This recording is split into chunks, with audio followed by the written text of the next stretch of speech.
The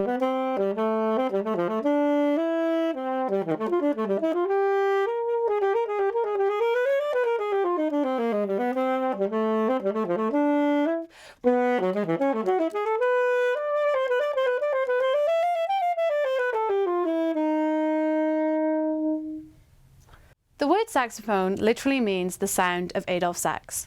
Adolphe Sax was born in 1814 in Dinant, Belgium. His father, Charles Sax, was an instrument maker to the court of the Netherlands, and so from a very early age, Adolphe Sax was surrounded by the instrument repair and manufacture workshop. Adolphe Sax studied at the Brussels Conservatory as a clarinet player, and he could have easily gone on to achieve a career as a clarinetist. However, the acoustical shortcomings of the instrument kept returning him to the workshop. In 1838, he released a bass clarinet patent, which redesigned the bass clarinet at the time and is now the design that the modern bass clarinet uses.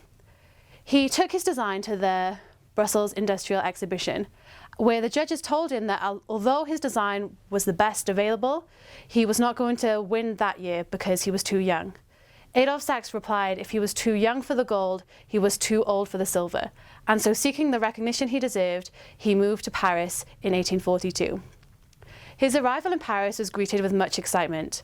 Hector Berlioz publicly spoke out about how excited he was that Adolphe Sax had come to Paris. He invited him to the Paris Conservatory to perform on his instruments to many of the leading composers and musicians of the time. These musicians were so impressed that they gathered funds to establish a musical instrument factory for Sax, and in 1842 he began manufacturing his instruments in Paris. The first instrument that he released in Paris was a family of instruments called the sax horns. These were patented in 1843 and are similar in looks to the euphonium and in sound to the bugle. During this time, he was working on the saxophone. He was looking to create an instrument that would be used as an orchestral bass voice that would reconcile the sound of the brass with the sound of the strings, and that had better intonation than the instruments that were currently available. He worked on this design throughout the 1840s, but it wasn't until 1846, March 21st, that he patented a design for an instrument known as the saxophone. This patent in 1846 was for 8 different saxophones in different sizes and different keys. They came in a range of keys in E flat and B flat, which are the keys that are still used today and were originally designed for the wind ensemble, and also in a series of saxophones in the keys of F and C, which were originally intended for the orchestra. In 1849, Saxophone publicly displayed his family of saxophones for the first time at the Paris Industrial Exhibition. By this time, there were 10 different saxophones in various sizes, from a contrabass saxophone up to a sopranino saxophone. Again, still in the keys of E flat and B flat, or F and C.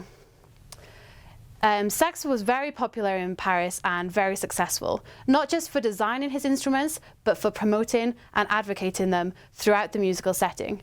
He did this primarily in 3 ways. Firstly, in 1845, he secured a job as the instrument manufacturer and designer for the French military music bands. Gaining this job was extremely important to his success. Firstly, because he now had somewhere that would constantly be buying his instruments, and so he had money to maintain his factory and work on new designs. Secondly, because students would now study his instruments seriously, because they needed to be able to perform the saxophone in these military ensembles. Thirdly, these military bands performed throughout France, throughout Europe, and even in America. And so having his instruments played in this ensemble was very important for spreading the success across the world.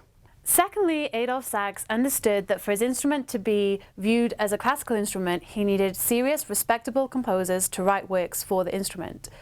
Therefore, he actively sought out composers of the day to write for this instrument, most notably Jules de Meersemann and Jean-Baptiste Saint-Gelais.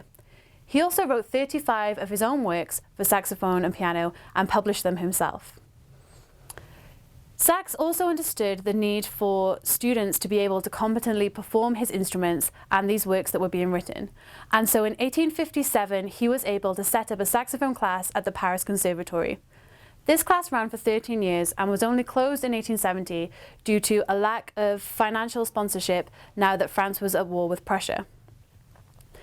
In this class, he was able to teach students how to perform his instrument, perform these works that were written for the saxophone, and worked with many of the performers who were in the French military bands. He also wrote his own study guide to use in this class and to be used throughout the French military guide. This was published in 1845 and was called the Complete and Systematic Guide to the Saxophone. Sax died in 1894, and after this time period, the saxophone really suffered with the loss of its maker and fierce advocate.